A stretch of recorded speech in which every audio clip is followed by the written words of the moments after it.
Jalur Rempah oleh kelompok 5, kelas 10-6, SMA Negeri 1, Banjarmasin. Anggota kelompok 1. Dimas Mustafa Sugianto Putra. 2. Gina Wardana. 3. Kamila Kalisa. 4. Raihan Tampu Bolon. 5. Sally Dinda Nia Olivia. 6. Sofina Nurhaliza. Jenis rempah komoditas masa lampau. 1. Lada. Pada 2016, lada menjadi komoditas rempah utama di Indonesia. Buah ini berbentuk bulat kecil yang memiliki rasa pedas, sedikit hangat, dan pahit. 2. Kayu manis. Pada 2016, kayu manis menjadi komoditas besar kedua setelah lada. Kayu manis memiliki bau khas aromatik dengan rasa agak manis. Biasa dipakai sebagai pelengkap kue atau minuman. 3. Pala. Pada 2016, pala menjadi komoditas terbesar ketiga. Pala merupakan tanaman khas Belanda dan Maluku. Pala juga menjadi komoditas penghasil minyak atsiri. Rasanya sedikit pedas dan getir serta berbau wangi. 4. Cengkeh. Merupakan tanaman asli Indonesia dari Kepulauan Maluku. Cengkeh memiliki rasa manis dan aroma yang khas. Merupakan bahan utama rokok keletek khas Indonesia. 5. Vanila. Sebenarnya, vanila bukan khas Indonesia, tetapi Meksiko.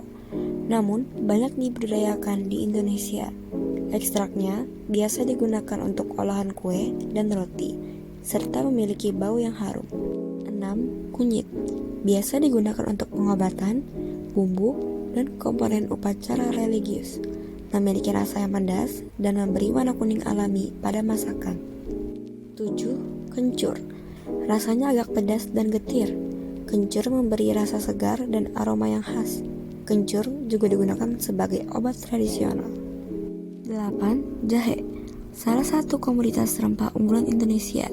Jahe memiliki rasa pedas dan agak pahit. Jahe berkhasiat bagi kesehatan yang digunakan sebagai obat herbal. 9. Bunga lawang. Berbentuk seperti bintang, rempah ini memiliki aroma yang khas dan kuat. Bunga lawang dijadikan penyedap rasa pada masakan dan memberi aroma harum segar pada masakan. 10. Kapulaga. Kapulaga memiliki rasa kuat dan sedikit manis. Rempah ini memberi aroma harum dan segar pada masakan. 11. Lengkuas. Lengkuas ada yang berwarna merah dan putih. Keduanya digunakan sebagai bumbu dan juga obat tradisional. Rasanya sedikit pedas, getir, dan memiliki aroma yang khas. 12. Ketumbar. Ketumbar berbentuk bulat kecil. Ukurannya lebih kecil daripada lada. Ketumbar memberi bau harum yang khas pada masakan dan rasa yang gurih. Mengenal jalur rempah. Jalur rempah adalah suatu jalur khusus yang ditujukan sebagai bentuk penggambaran dan untuk melacak kembali rute lintas benua. Jalur ini terbentuk berkat perdagangan sebagai penggerak aktivitas utamanya. Dari kisah, di sepanjang jalur rempah memiliki nilai penting dalam komunikasi dan pertautan antar bangsa selama berabad-abad. Menurut ahli dari peneliti Pusat Arkeologi Nasional, istilah rempah pada jalur ini bukan tanpa dasar. Spice Island yang dicari orang Eropa pada saat itu merupakan wilayah yang unik. Dikatakan unik karena menjadi sebuah wilayah maritim sejak berlalunya zaman glasiasi. Kisah jalur rempah sesungguhnya merupakan sebuah pemahaman terhadap jalinan hubungan niaga antara wilayah sumber asal komoditas dan wilayah pasar konsumennya. Hubungan itu merupakan mata rantai distribusi jarak dekat atau jauh yang ditandai aliran barang. Dalam perjalanan sejarah, rempah pernah menjadi komoditas yang istimewa, bahkan setara emas. Namun, barang berharga bukan satu-satunya hal yang dipertukarkan para pedagang. Lebih dari itu adalah pertukaran pengetahuan baru tentang bangsa dan agama mereka, bahasa, seni, dan keterampilan ilmiah. Pelabuhan di sepanjang rute rempah bertindak sebagai wadah pelebur ide dan informasi. Melalui setiap kapal yang syarat dengan muatan berharga di kapal, pengetahuan baru dibawa melintasi lautan ke pelabuhan. Turner menuliskan dalam bukunya Spice: The History of a Temptation, 2005. Tidak ada rempah-rempah yang menempuh perjalanan lebih jauh ataupun lebih eksotis daripada cengkih, pala, dan bunga pala Maluku. Setelah panen di hutan pala di Banda, atau di bawah bayangan gunung vulkanik Ternate dan Tidore. Selanjutnya, kemungkinan besar rempah tersebut dimuat dalam salah satu cadik yang masih melintasi pulau-pulau di Nusantara. Rempah bisa juga dibawa oleh pedagang Cina yang diketahui telah mengunjungi Maluku dari sejak abad ke-13, bergerak ke barat melewati Sulawesi, Borneo, dan Jawa melalui Selat Malaka. Rempah-rempah tersebut lalu dikapalkan menuju India dan pasar rempah di Malabar.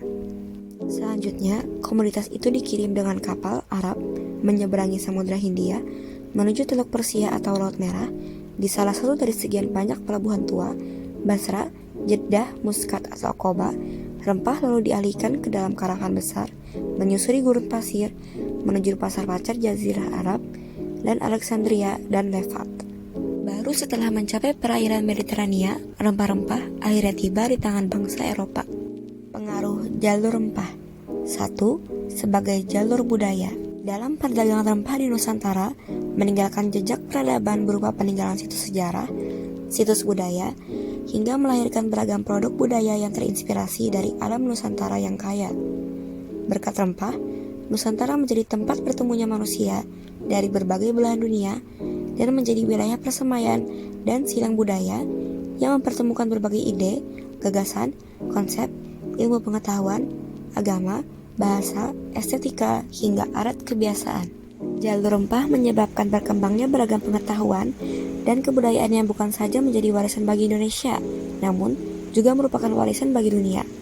Jalur perdagangan rempah-rempah melalui laut inilah yang menjadi sarana bagi pertukaran antar budaya yang berkontribusi penting dalam membentuk peradaban dunia. 2. Sebagai rujukan diplomasi budaya. Sejarah jalur rempah dari masa ke masa merupakan contoh nyata bahwa diplomasi budaya telah dipraktikkan di segala lini oleh individu, komunitas masyarakat, hingga tingkatan negara bangsa. Belajar dari dinamika jalur rempah di masa lalu, kiranya sangat relevan bila jalur rempah menjadi rujukan dalam mencari warna diplomasi Indonesia yang mengedepankan interaksi dan kehangatan dialog di berbagai bidang dan lapisan masyarakat. Jalur rempah dapat menjadi pijakan dalam melihat kembali berbagai kemungkinan kerjasama antar bangsa untuk mewujudkan persaudaraan dan perdamaian global yang mengutamakan pemahaman antar budaya, penghormatan dan pengakuan atas keberagaman tradisi, beserta warisannya, memiliki semangat keadilan, kesetaraan dan saling berkontribusi, serta menjunjung tinggi harkat martabat kemanusiaan. 3. Untuk kesejahteraan masa depan. Jadikan jalur rempah sebagai warisan dunia dan rujukan kekuatan diplomasi budaya untuk meneguhkan Indonesia sebagai poros maritim dunia adalah sesuatu yang membanggakan. Namun, tidak cukup dengan itu. Tujuan lain menghidupkan jalur rempah adalah untuk mengingatkan kembali kepada generasi muda tentang bagaimana jalur rempah membentuk bangsa, negara, dan peradaban Indonesia. Bukan untuk terjebak dalam romantisme sejarah, menghidupkan kembali jalur rempah pada saat ini kita maknai sebagai revitalisasi nilai budaya rempah dan bagaimana memanfaatkannya pada masa kini dan masa depan. Waktu telah membuktikan bahwa perjumpaan orang-orang di pelabuhan, misalnya, menjadi kesempatan bagi pertukaran informasi, pengetahuan, tradisi, dan seni. Bahkan dalam jangka panjang, bisa mengubah karakter individu atau kelompok yang saling berjumpa. Persaingan dagang rempah internasional masa lampau. 1. Renaissance dan kebutuhan rempah. Setelah zaman Reconquista, Eropa mengalami zaman Renaissance atau zaman pencerahan. Salah satunya adalah berkembangnya ilmu kedokteran dan pengobatan. Akibatnya, muncul kebutuhan yang tinggi terhadap tanaman-tanaman rempah yang selama 200 tahun sebelumnya hanya bisa diperoleh dari tangan pedagang-pedagang Islam. Hal inilah yang membuat pelaut-pelaut Iberia masih dengan spirit Reconquista mengitari Tanjung Harapan untuk mencari sumber muasal rempah eksotis di tanah Hindia. Hal ini pula yang baru kemudian membuat mereka bisa sampai ke benua baru Amerika. Sejarah komoditas rempah abad ke-15 hingga saat ini masih memerlukan studi yang lebih mendalam. Sumber-sumber kesejarahan yang ada pada masa ini sebagian besar masih harus dipelajari dengan seksama. Periode 1 abad sesudahnya, di awal abad ke-17, relatif lebih jelas penggambarannya. Periode ini adalah saat Belanda dan Inggris ikut bersaing dengan Portugis dan Spanyol, berkompetisi dengan para pemain lama seperti orang-orang Arab, Persia, India, Jepang dan Tiongkok untuk berburu lada, cengkih, pala, kayu manis, gaharu, getah dan minyak pinus, sutera, belacu, hingga kulit rusa. 2. Monopoli kolonial. Saat Portugis menguasai Malaka, distribusi rempah dari Kepulauan Nusantara di timur menuju pasar besar di barat harus mengikuti kemauan penguasa selat. Berkembangnya kerajaan-kerajaan di Asia Tenggara yang menjadi penantang kekuasaan Portugis di Selat Malaka menandai sebuah zaman pertumbuhan besar yang sedang terjadi di 3 bagian Kepulauan Nusantara. Paruh kedua abad ke-17, kompetisi internasional untuk menguasai komoditas berharga dari Asia Tenggara hanya menyisakan beberapa pemain saja. Puncaknya, Portugis kalah oleh kemunculan VOC yang datang dengan kapital dan organisasi armada laut yang lebih modern pada 1641. Pada periode inilah muncul monopoli.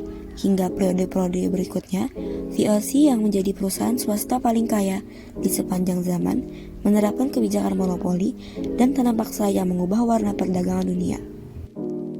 Mengapa bangsa barat membutuhkan rempah-rempah? 1. Untuk menghangatkan tubuh. Benua Eropa terkenal dengan musim dinginnya. Rempah-rempah sangat dibutuhkan oleh bangsa Eropa karena setiap tahun dilanda musim dingin dan membutuhkannya untuk menghangatkan tubuh. Ketika dijadikan bumbu masakan atau bahan minuman, rempah-rempah dapat menghangatkan tubuh. Seperti contohnya adalah lada atau merica yang mampu memberikan efek hangat sehingga begitu dicari oleh orang-orang Eropa. 2. Pengawet makanan. Manfaat rempah sebagai pengawet makanan ini karena keberadaan senyawa antimikroba dan antioksidan yang secara alami terkandung di dalamnya. Beberapa contoh rempah-rempah yang dapat digunakan sebagai pengawet alami adalah pala, cengkih, dan kayu manis. Rempah-rempah tersebut dapat digunakan untuk mengawetkan daging hingga buah-buahan ketika musim dingin tiba. 3. Penyempurna cita rasa makanan. Orang Eropa menyenangi rempah-rempah karena menyempurnakan cita rasa makanan. Bahkan, rempah-rempah adalah penyedap makanan yang menjadi pertarungan gengsi bangsawan Eropa di meja makan. Oleh karena itu, bangsa Eropa memburu rempah-rempah hingga ke dunia timur yang jaraknya sangat jauh dan membutuhkan waktu serta biaya perjalanan besar. Para pedagang Eropa tetap akan membeli rempah-rempah meskipun harganya sangat mahal. 4. Bahan obat-obatan. Rempah-rempah merupakan komoditas perdagangan yang menjadi primadona di Eropa karena juga dapat berfungsi sebagai obat. Rempah-rempah yang tinggi kandungan antioksidan dan antiinflamasi dapat mencegah serta mengobati berbagai penyakit kronis.